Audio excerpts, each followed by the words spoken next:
Welcome to The Foundry, where leaders are forged daily. Each week we investigate themes of leadership, entrepreneurship, and mindset with some of the greatest minds in real estate. And now, the data scientist of real estate, George Roberts.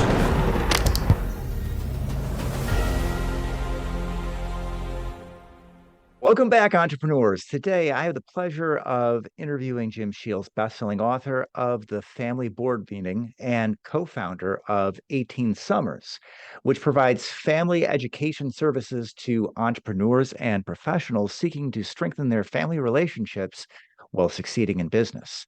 Jim is a partner at Southern Impression Homes, a company that specializes in building rental portfolios in Florida's high-growth markets for individual investors and institutional buyers. Welcome to the show, Jim. George, thanks for having me. All right, well, it's a pleasure. And I like to lead off by asking the question, when you're at a cocktail party and someone says, "What do you do for a living?" What do you answer? Well, my answer would be I build houses and work with entrepreneur families. Okay, I love it. And you do so much more than that. I like to lead off with profound and things that are unique about my guests. And entrepreneurs, I promise that we'll get back to the real estate story and build to rent very shortly. I want to start with 18 Summers. Very profound. What does this mean to you? Yeah, it was taught to me by a mentor of mine years ago that kind of defied some of the old advice that was going on out there for real estate investors and entrepreneurs. And that's to make the most of your family time as you grow your business, contrary to some popular advice of, hey, put down your head for the next 10, 15 years and your family will understand. And that's really not the best advice. So 18 Summers for me was being successful in business and successful at home at the same time.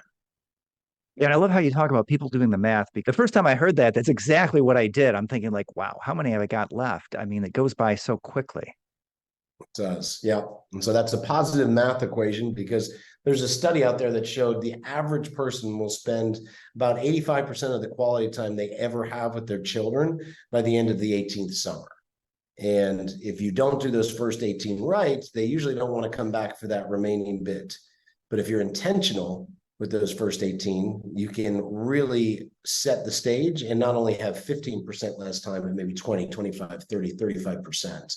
And that's what we really focus on at 18 Summers, is principles that CEOs, business owners, professionals can use to not feel lost at home. Because I've worked with tens of thousands of families now. And, this feeling of when we're working hard in our business can really get overwhelming if we're feeling guilty, depressed, and disconnected from our home life. And that happens way too often than it should.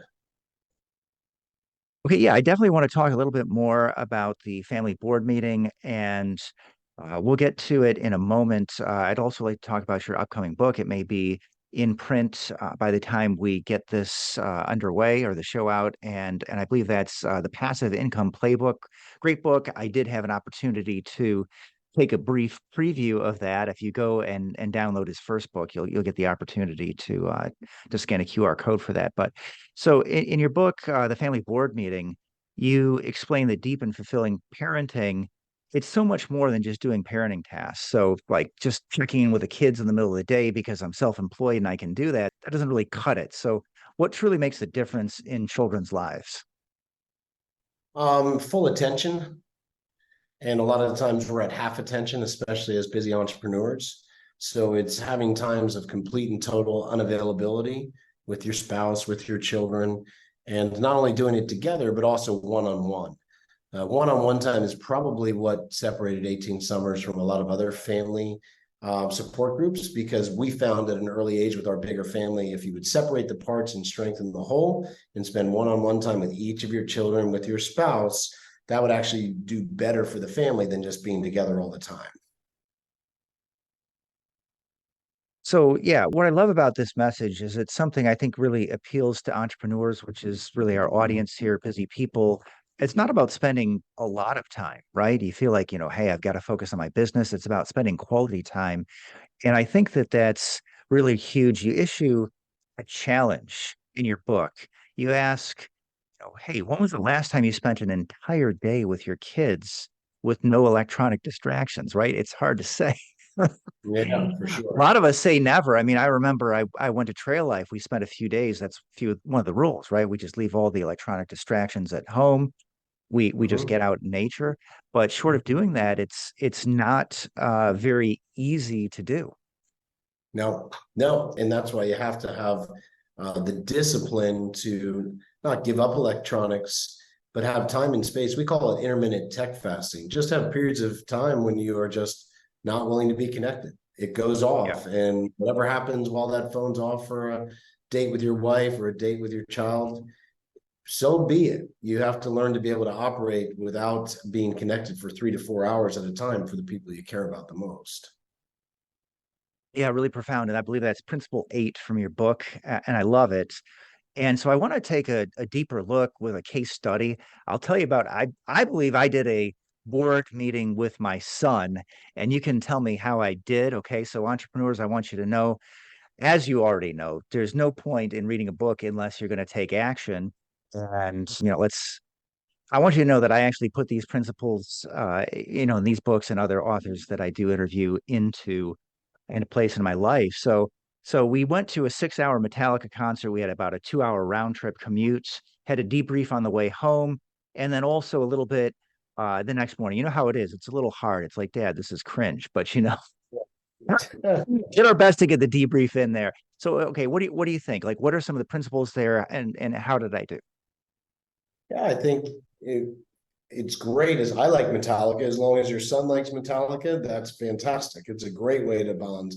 And the drive time can be really nice, especially if you guys had some commitment to conversate and not just be blasting a podcast. Or it's one thing if you're listening to a podcast together and discussing it, but if you're locked in a podcast, he's on a game the entire time, on his phone. Those are golden opportunities that we all get lazy on, and we just want to make sure that we capitalize and push those other things aside. And I think it's great the fact you said, hey, I just want to talk about how was that time. And yeah, I think people have seen me speak, like I say, first starting to try to do these with my sons, and then eventually with my own father. It felt completely awkward. I just felt like throwing up. And it doesn't mean it's going to change you into someone that you're not. But what I've found is strong men get even stronger when they can communicate closely with the people they love, and we're not very good at it. Yeah, that's very true. And I know that you mentioned a lot of things in the book that make it easier, like making it regular, right? Schedule these, make sure it's once a quarter, and then also making sure that it's truly an activity of their choosing, and let them know like like there's no rules here. I mean, take the cringe out of it, right? It's just no pressure. What do you want to talk about? Exactly. And that's why you don't need some rigid 50-step plan. These are 3 guiding principles that I offered along with scheduling it. And yeah, we estimate there's probably about 300,000 families using this, which is pretty incredible, this simple Yeah. rhythm. But it's made a big difference for a lot of people, and starting with our own family. Yeah, huge. And I'm glad you mentioned that you like Metallica because I do as well. And that was my first concert ever. Van Halen's Monsters of Rock, 5 bands. Metallica was one of the openers, and then kind of coming full circle to see this year's show with 2 opening acts, a pretty big monster show. But now speaking of the principles, now I know you just mentioned one, which is the intermittent task fasting. Is there any other one that you want to expound on, or maybe that one? I think that's huge for me personally in our family. It's very difficult to shut down. Yeah, it's for every family. It's the day and age that we're in right now. But you gotta have times of complete and total unavailability to connect with the people you want to be closest with. And otherwise, it just never gets below the surface. There's always a Facebook thread or a text or an email or a quick phone call. And we're not talking, a monstrous amount of time. If you're spending a half a day on a board meeting with your child, you're talking a few hours. You go on a date with your spouse, talking a few hours. Maybe at the end of every day, you turn it off for even 1 hour, just where you can't be interrupted and you're just not getting that. And I think that's once people start to try this and experience it, two things are going to happen. First, they're going to see that, wow, I'm on this thing a lot more than I thought I was. That's such a common thing that I hear. Gosh, I didn't realize how quick I reach for this, or how unavailable I am to the people in front of me because I'm always willing to pick this up so quickly. And I am. And it's a lot of times it's almost subconscious, and it's not even anything that I need to deal with. The second thing that you'll realize is once you do start to have these periods of tech fasting, then you're more aware of what's in front of you. Your conversations become more clear, more in depth, and it starts to bring communication back to a higher and deeper level, and that can be very rewarding. That feeling that people feel awkward or depressed or disconnected at home, once they shut off and their brain almost clears, and those conversations come better, stronger, with more awareness, more focus, a lot of that can dissipate. Yeah, that's huge. And one of the things I noticed in your background is some exotic plants. I love exotic plants. I love nature. I don't remember you mentioning nature in the book, but do you see that also as a great way of disconnecting? Love it. Nature's my favorite. So it's, I'll go inside to a play park or a museum or something, but Yeah, getting outside on the beach or on a trail or horseback riding. that's right. You do mention in the first chapter, I think you're an avid surfer. Yeah, so I like to surf. Now, the one thing is too, like one of my sons, he likes to surf, but his favorite thing is fishing. He's actually now a professional fisherman. And he wanted to go fishing on a lot of his dates together on his board meetings. And so fishing wouldn't be my first choice. Surfing would be. But it's not about me on these trips. It's about him. And that Yeah. was a very valuable lesson that I learned again, just with letting your child choose this time that you're going to spend together and let them design the day, not you. We're very pushy. We have our own ideas, and those can be good sometimes, or sometimes they can miss the mark. If you let them design the day, you're starting to get serious buy-in, and also you get to get a glimpse of what do they really like, what do they care about, what are their interests. Yeah, I love it. And by the way, great book. I love it. I actually told my wife earlier today that, we're going to implement this. I told her to read it. I'm not sure if I want her to read chapter 8. Kidding, of course, entrepreneurs. That chapter 8, that's the date night with a question. And I thought this chapter was really cool. This is something you added to the new edition of the book. And what impressed me was the depth of the question. Right now, later on, I've got some random questions that are by no means this profound. You're going for the real deep stuff, like, can you name a time that I really didn't show up for you? Can you tell me what sort of profundities that's added to your marriage? Well, just as much as you want to know the directions that you want to head in, you want to know areas to avoid where you're going way off course. And what I found is when you ask each other questions, you can get clarity on here's what I need to do more of, here's what I need to do a lot less of. And so it's almost like a healthy cheat sheet, a hack. But if you never ask, you never know. And you might be thinking, gosh, with that question, that really bothered you? That? Wow. Okay. I had no idea. And I think what we realize is we're not as observant as we think we are. And by getting those questions clear, you're getting a roadmap of how to navigate better. And that's almost, an unfair advantage compared to a lot of other relationships and marriages out there. Yeah, absolutely true. And I know just something, I'll share something personally the other day. My wife said to me, hey, when I ask for 5 minutes of your time in the middle of the day and you won't give it to me, makes me feel like I'm not worth 5 minutes.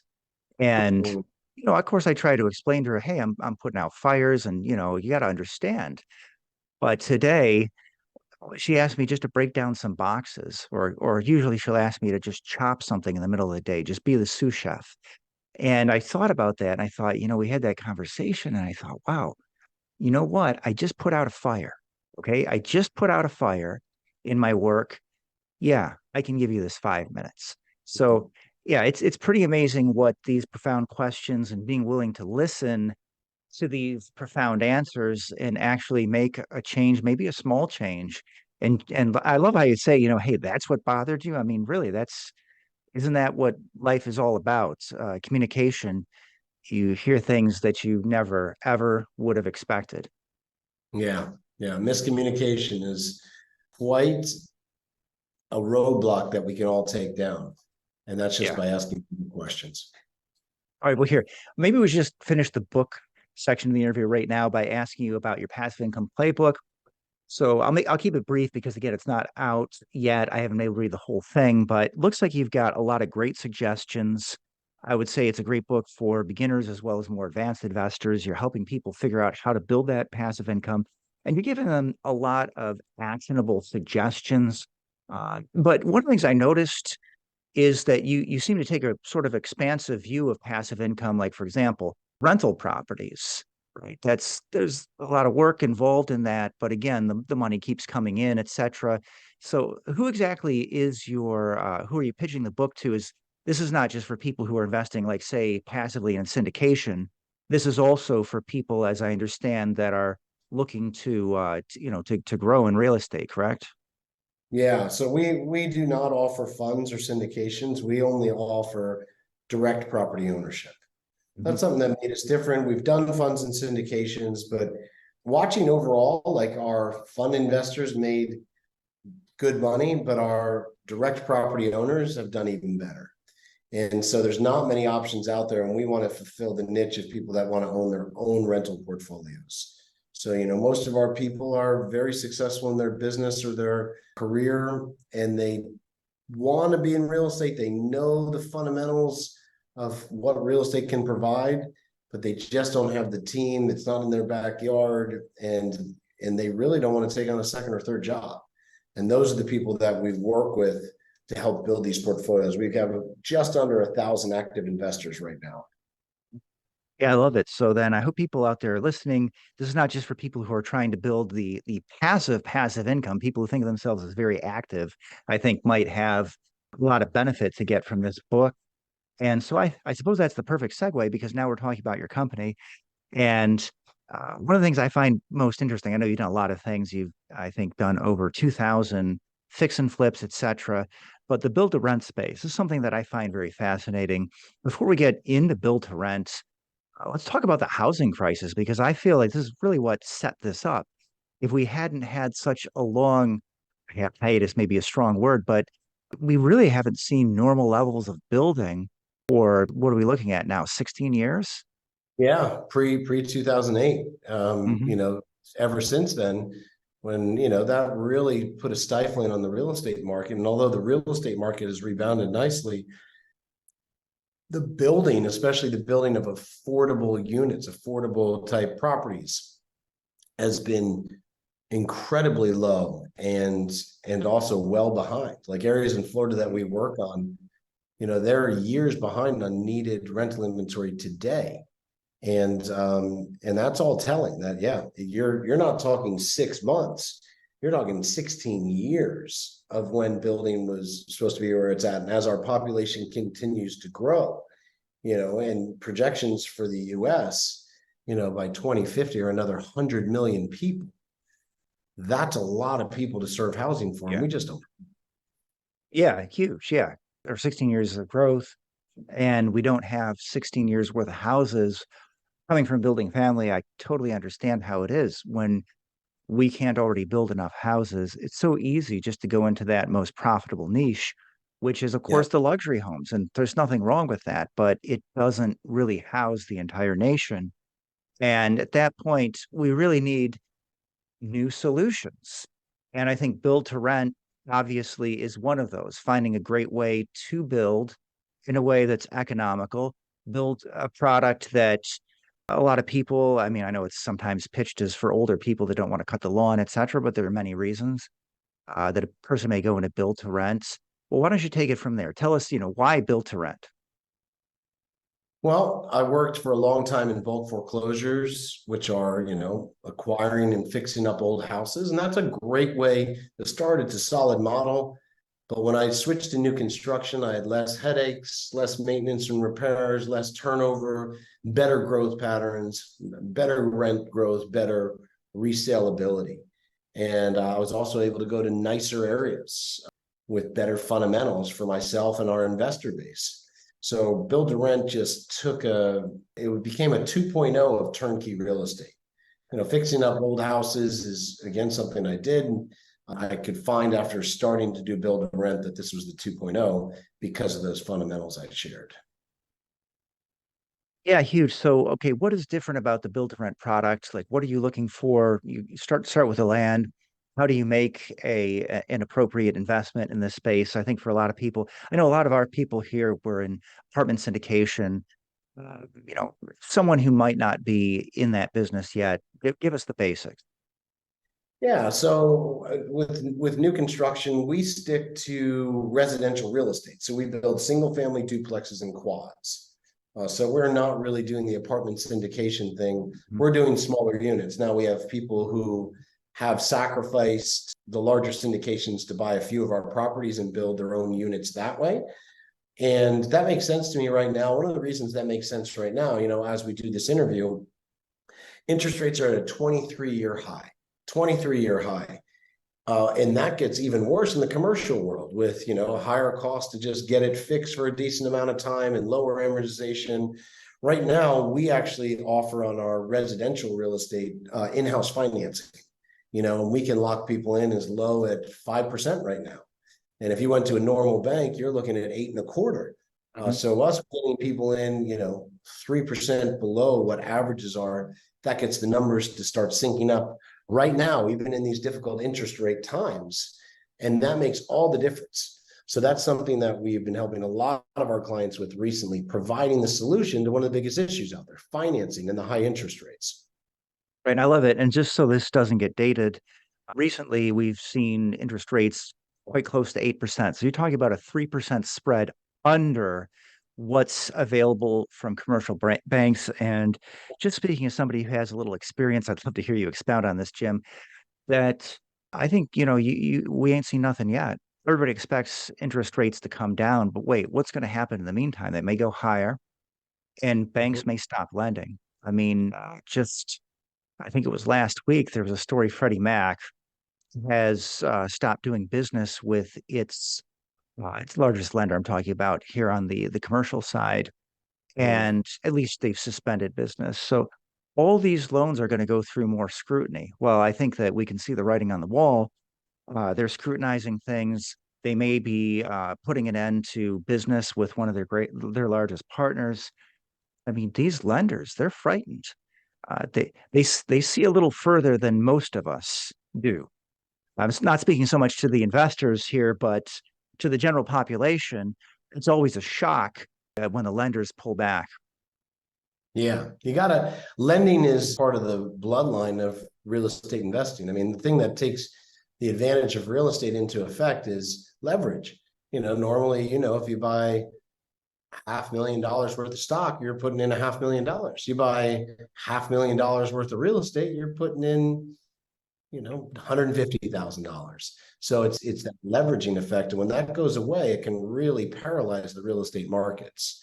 And so where I'm seeing the least amount of paralyzing is in the simple, smaller unit residential realm. Commercial is one of the areas that I've seen you can do really, really well.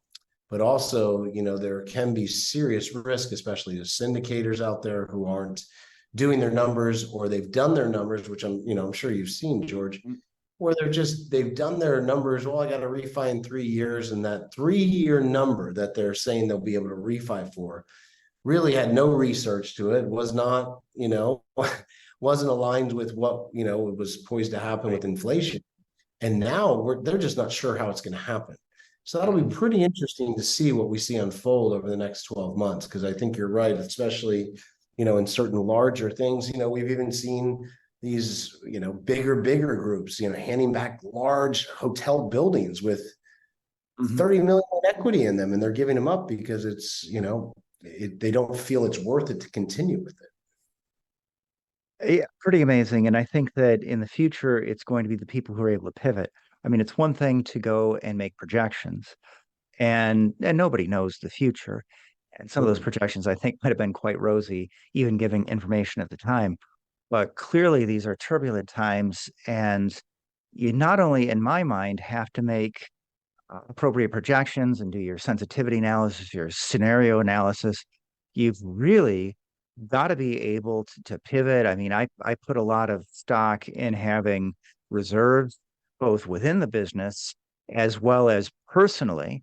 And that's something Mhm. I definitely want to look for in my partners. But I'd love to hear you expound on that. Who do you think is going to survive over the next few years? And what do you think are the most important characteristics?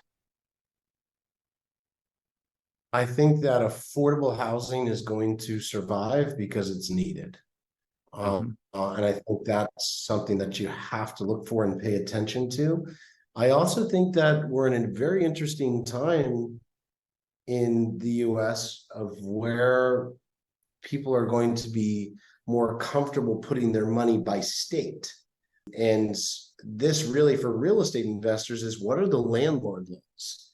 And Mhm. just through the last few years, we've just seen some really interesting changes to the lack of landlord protection and the increase tenant protection. And I'm of an old-fashioned uh, school of thought that if I have a property and I keep it in good condition, that I should be able to charge rent and collect it without guilt, shame, or malicious backlash. And we're just not seeing that in some areas right now. And I just don't know if there's misguided or what's happening. This isn't really political. This is what's Right. happening. So Yeah. I think that, people are really starting to look at what state will allow me to collect my rents. And I think that's going to continue to be a guiding light for a lot of investors. I also think some of the luxury stuff, like you talked about, it's just really tough to see it continuing and even have buyer outlets. And the affordables, though, seem to be more in demand than ever. Right. And the affordability and the landlord friendliness, I think these are two very important themes. And I think they really go hand in hand. We have a total lack of affordability right now. People are hurting. They're looking for solutions. They're looking in many cases at some misguided solutions, which I'm sure that, those of us who understand what's going on realize it's going to make things worse. But it's unfortunately the world we live in. This is one of the reasons why I've been looking in some of the more affordable markets. That's something that does drive my decisions. I don't want to wait for wage increases before it's possible to increase the rent. I want to find places that people are able to live and live comfortably because, we can't all live in Miami, Florida or San Francisco, California. People, well, actually, maybe that's not such a great example. I think people are starting to move out of there, but there's some places like San Diego that are just hugely populated and still attracting people. So I think these are places that make sense from an investment standpoint. I think they make sense from a humanitarian standpoint. I'd love to hear you expound on that and or just segue into which markets you're in Florida and tell us why.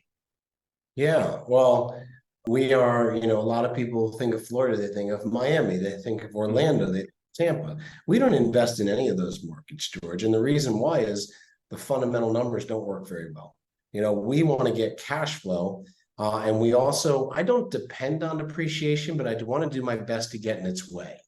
And what some of the bigger markets that you've just named, and then in Florida, is the affordability index is out of whack, or it's starting to get out of whack. That's where what the average salary is correlated to the average price of a home. How many people in that market could afford it?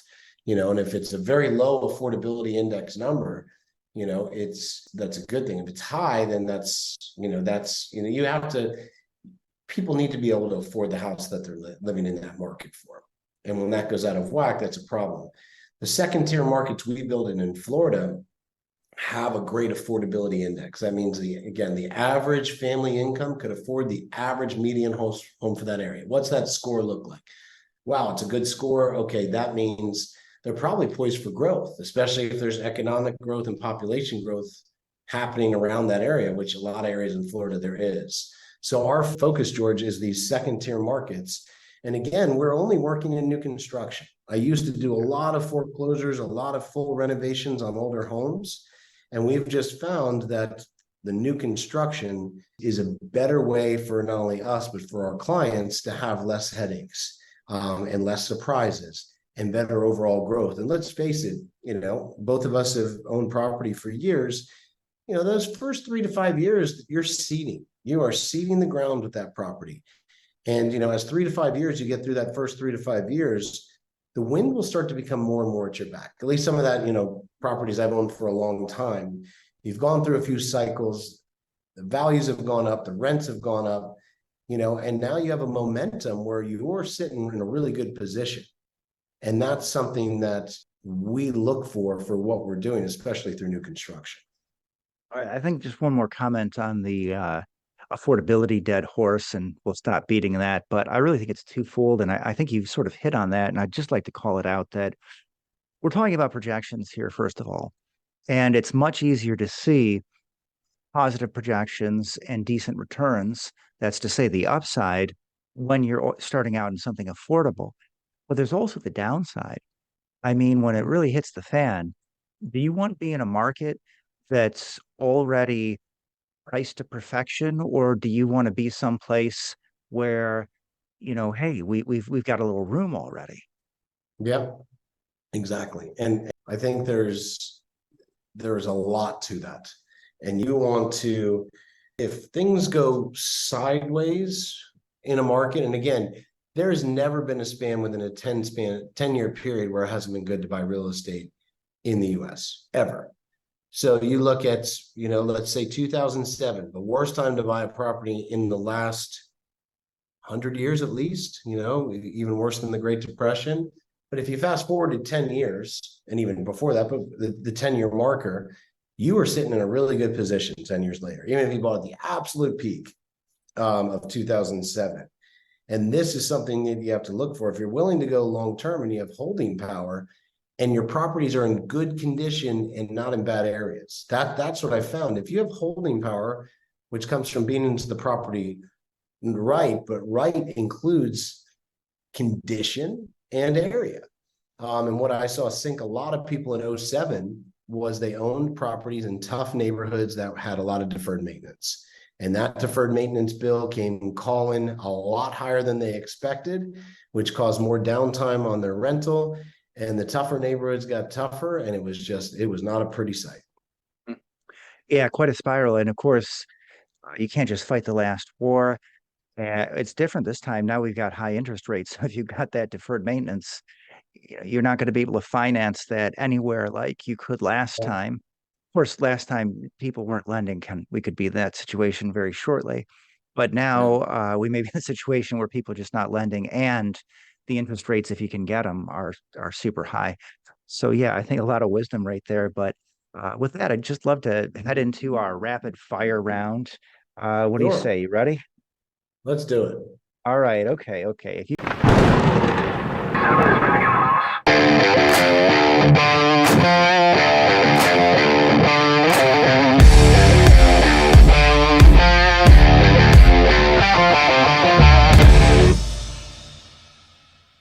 could be known for just one thing, Jim, what would that be? I would want to be known in my own family household. What is the greatest lesson in leadership you've learned as an entrepreneur? I think authentically supporting your people will go a lot further than just trying to cut people down in an authoritative way. What personal characteristic has been most pivotal to your success?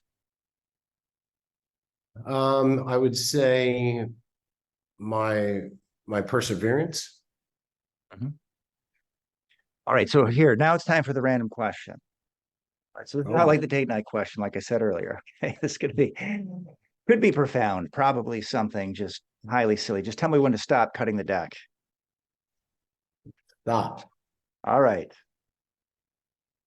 If you could be brilliant in one subject, what would you choose? I'd say, I was almost going to say real estate investing, but I think I'm going to say communicating with others. I love it. I think that could cover about 5 or 6 things. Right? Communication goes a long way. All right, name a book that's helped to forge you as a leader and as an entrepreneur, and why? I mean, there's a bunch of them, but I really like The Empowerment Dynamic. It's a really good book. Talks about avoiding becoming a victim, or you don't want to be a victim in life. You don't want to be a persecutor. You don't want to be a rescuer.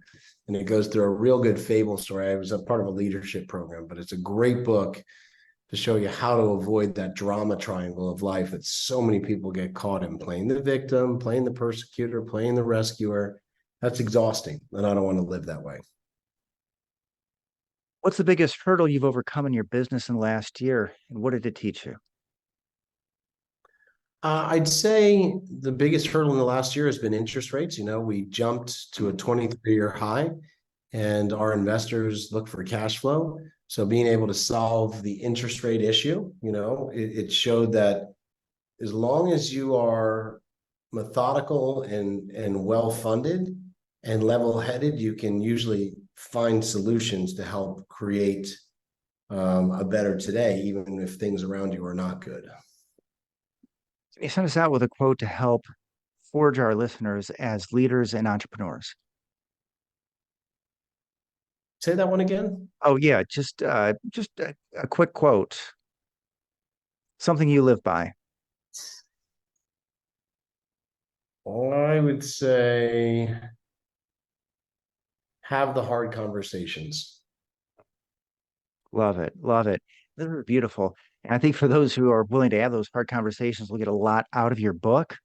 And I just want to make sure that people have an opportunity to reach out to you and learn more. So email, website, carrier pigeon, smoke signals. What's the best way for our listeners to reach out to Jim Childs? Yeah, if they're interested in Sorry. no, you got it. If you're interested in our build to rent program and how that works, you can go to jjplaybook.com. That's just something my wife and I wrote up to explain more about our real estate journey, how we landed on build to rent and what it's done for us and others. That's a great starting point. If you're interested in my family book, The Family Board Meeting, you can find that on Amazon, at Barnes and Nobles, anywhere books are sold, so that's easy to find. All right. Yeah. Outstanding. And I just want to thank you for taking your time to share your knowledge and experience with our audience. Thank you. No, you're welcome. It was great being here, George. Thank you.